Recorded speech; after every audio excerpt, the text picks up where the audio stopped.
দেখো নাম্বার 10টা আমি অলরেডি করে ফেলছি, আমি এক্সপ্লেইন করি। সো এখানে দেখো কি বলছে, in a school students must take at least one of these subjects, maths, physics or chemistry. So in a group of 50 students, 7 take all three subjects. আমি যদি একটা ভেন ডায়াগ্রামে আঁকলাম, একটা মিন করে ম্যাথ, একটা মিন করে ফিজিক্স, একটা মিন করে কেমিস্ট্রি। ক্লিয়ার? আচ্ছা, এখানে কি বলছে, 7 take all three subjects, মানে এই তিনজনেরই কমন পার্টটা উইল বি 7। ক্লিয়ার? আচ্ছা, এরপরে বলছে 9 take physics and chemistry only. তার মানে এই যে এখানে 9, এটাতে জাস্ট ফিজিক্স আর chemistry. 8 take maths and physics only, মানে এই যে এই 8 এখানে ম্যাথস আর ফিজিক্স এর এখানে just maths and physics. 5 take maths and chemistry only, মানে এটা 5, এই ম্যাথস আর কেমিস্ট্রি জাস্ট কমন 5। অলরাইট, এতটুকু পর্যন্ত বুঝছো? এরপরে বলছে এক্স টেক ম্যাথস অনলি, মানে এখানে হবে এক্স। তারপরে বলছে এক্স টেক ফিজিক্স অনলি, তাইলে এখানে হবে X. X plus three take chemistry only, তার মানে এক্স প্লাস থ্রি এখানে। এখন এই সবগুলো অ্যাড করলে কি আসবে? 50 আসবে, তাই না? পরে ওইটা সলভ করলে এক্স এর ভ্যালু পাবো না? তো এটাই করতে বলছে। বুঝতে পারছো? তো আমি করি, এখানে দেখো,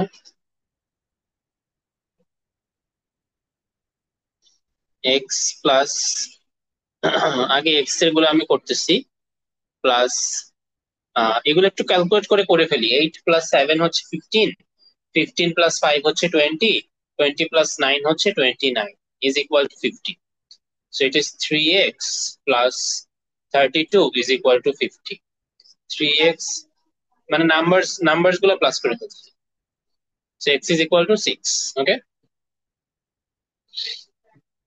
done.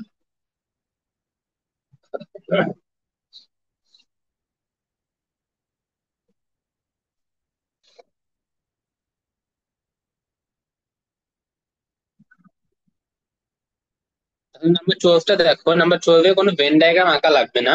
ওকে, এমনি ম্যাথটা করা যায়। দেখো কি বলছে, the IGCSE results of 30 members of a rugby squad were as follows. All 30 members passed at least two subjects, মানে এই 30 মেম্বারের মধ্যে সবাই অ্যাটলিস্ট কি করলো? দুইটা সাবজেক্টে পাস করলো। আচ্ছা, 18 players passed at least three subjects, মানে 18 প্লেয়ার্স কয়টা সাবজেক্ট পাস করছে? তিনটা। এখন এই 18 প্লেয়ার্স এর মধ্যে অ্যাটলিস্ট বলছে না? অ্যাটলিস্ট মানে কি বলতো, that they could have passed more than three also. Okay, আমি যদি বলি I ate at least three apples, তার মানে কি I could have ate more than three apples also. হ্যাঁ, সো অ্যাটলিস্ট মানে কি, যে this is the minimum, they could have passed more. Okay, আচ্ছা, and three players passed four subjects or more, তার মানে কি, যে ওরা চারটার বেশিও পাস করতে পারে। আচ্ছা, এখন ওরা জিজ্ঞেস করছে how many have passed exactly two subjects. তাহলে আমার টোটাল কয়জন? 30। 30-র মধ্যে তো সবাই দুইটা সাবজেক্ট করে পাস করছে আমি জানি। আর 18 প্লেয়ার্স কয়টা করে পাস করছে?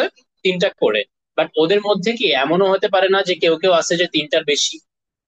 তো তিনটার বেশি হোক বা তিনটা হোক, ওরা তো 18 জনই, রাইট?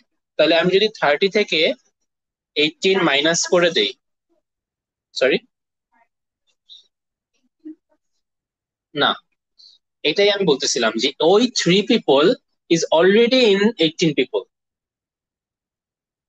ওই তিনজন অলরেডি 18 জনের ভিতরেই আছে। এই জিনিসটা বুঝো। দেখো ওরা কি বলছে, 18 three or more, right?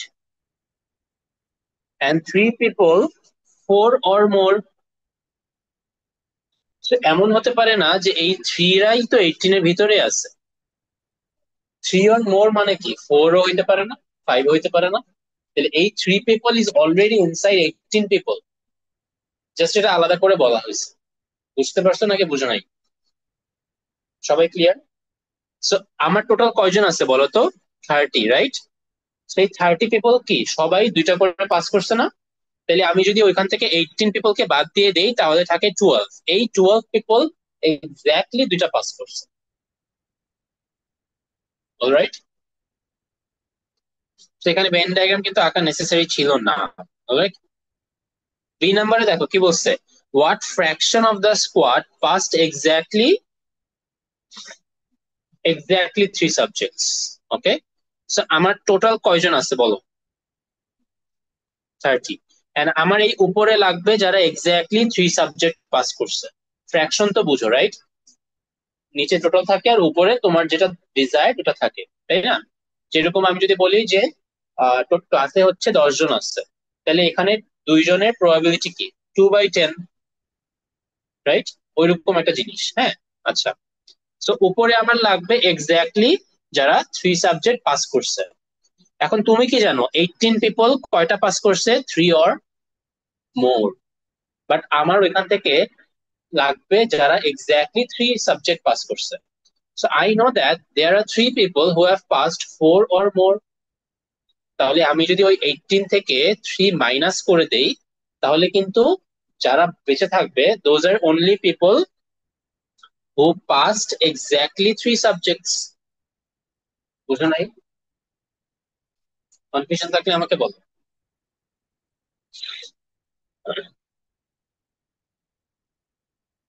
Confusion আছে কোনো? এটা কিন্তু ইজি ছিল, হ্যাঁ। ভেন ডায়াগ্রাম কিন্তু আঁকা লাগবে না। ওকে, আচ্ছা, তুমি আবার 2-3 বার পড়ে দেখবা, তাহলে কিন্তু হয়ে যাবে। আমি একটু সেন্টেন্সে লিখে দেই। এই বি নাম্বারে উপরে রাখতেছি আমরা এক্স্যাক্টলি থ্রি সাবজেক্টস, আর নিচে টোটাল পিপল। ওকে, উপরে যারা এক্স্যাক্টলি থ্রি সাবজেক্ট পাস করছে, আর নিচে হচ্ছে টোটাল পিপল। ওকে, সো এটা একটু 2-3 বার দেখলেই তো বুঝে যাবা, সমস্যা নেই। আচ্ছা, তো 14, 15 এগুলো তোমাদের হোমওয়ার্ক। আমি 16 নাম্বারটা করে দিচ্ছি। দেখো 16 নাম্বারে কি বলছে, given that this universal set means pupils in a school, B means boys, H means hockey players, F means football players. Express the following in words. তাহলে F সাবসেট অফ B এটা কি বলো তো? F কি? Football players, আর B হচ্ছে boys. F subset of B মানে কি জানো? যে B এর ভেতরে আমার F আছে, তাই না? তাহলে আমি কি বলতে পারি না অল ফুটবল প্লেয়ার্স আর বয়েজ? এটা কি আমি বলতে পারি নাম্বার এ তে, যে এফ সাবসেট অফ বি? এটা আমি কি বলতে পারি?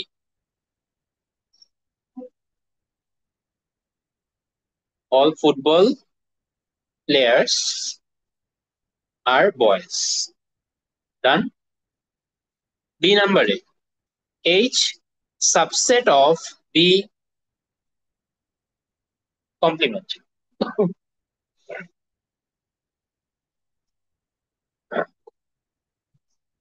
বি কমপ্লিমেন্ট মানে কি? নট বয়েজ, তাই না? বি কমপ্লিমেন্টটা মানে কি?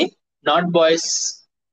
তাহলে আমি কি বলতে পারি যে all hockey players are not boys. Easy.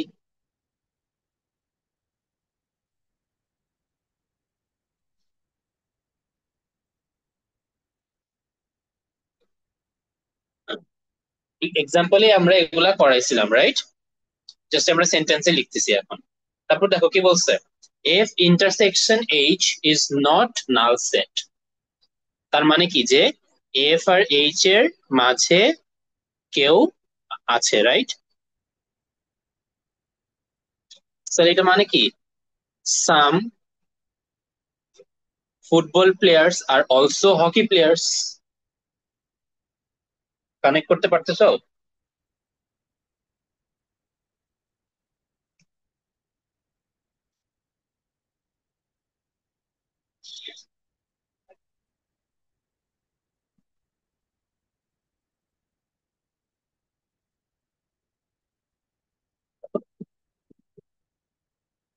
আচ্ছা,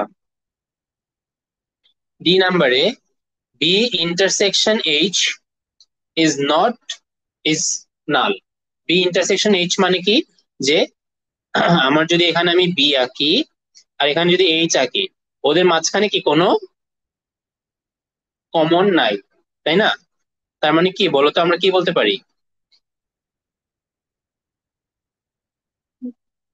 বি হচ্ছে বয়েজ আর এইচ হচ্ছে হকি প্লেয়ার্স, তাদের মাঝখানে কোনো কমনই নাই।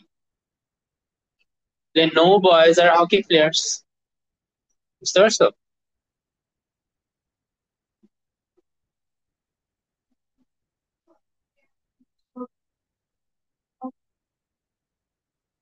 হ্যাঁ খেলে, বাট এখানে আর কি এটা ডিফারেন্ট সেন্টেন্সে বলতেছে, আলাদা আলাদা সেন্টেন্স।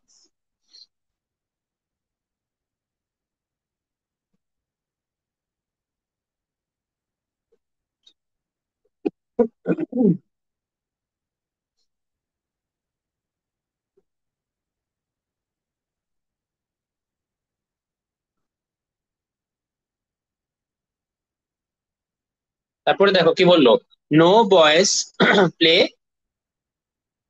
Football, right? তাহলে এটা কি হবে?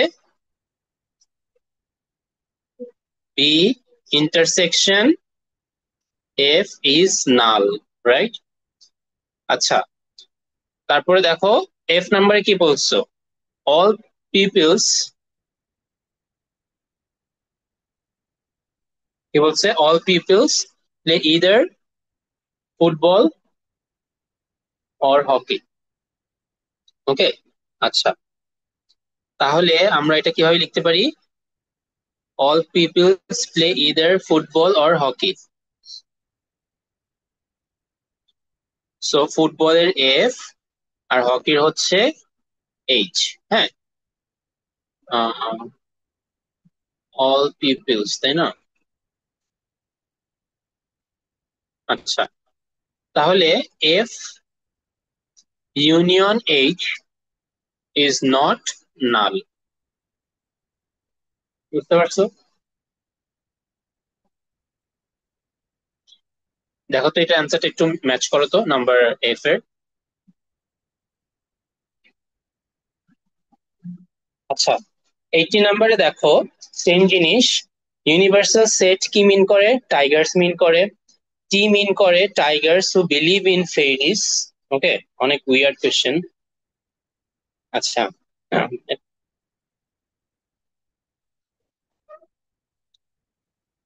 টি মিন করে tigers who believe in fairies, X mean করে tigers who believe in Eskimos, H হচ্ছে টাইগার্স ইন হসপিটাল। আচ্ছা, so T subset of X এটা কি মিন করবে বলো তো?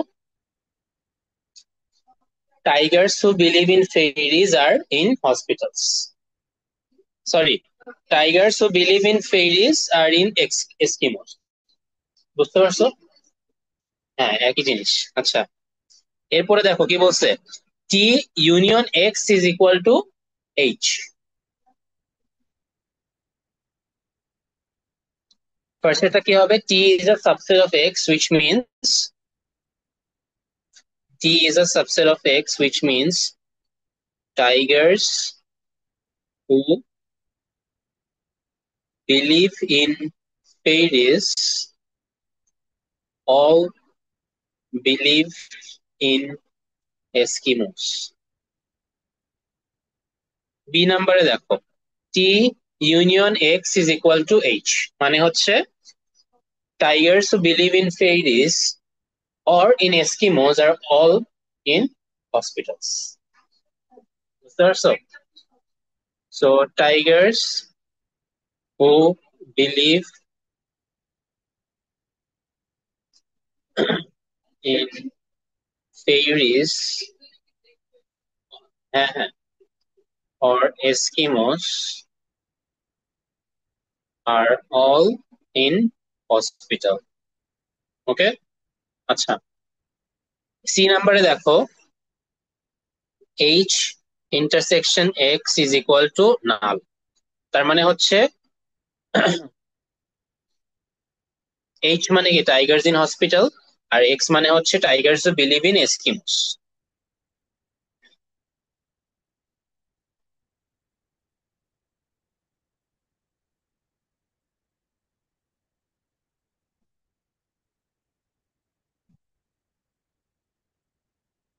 There are no tigers who believe in Eskimos in hospitals. হ্যাঁ, okay. আচ্ছা, পরেরটা দেখো লেখা হয়েছে।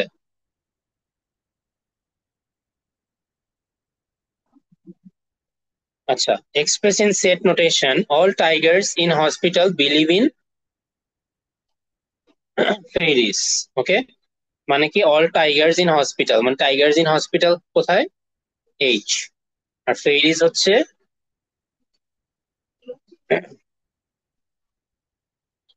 না, all tigers in hospital believe in fairies মানে H is a subset of T,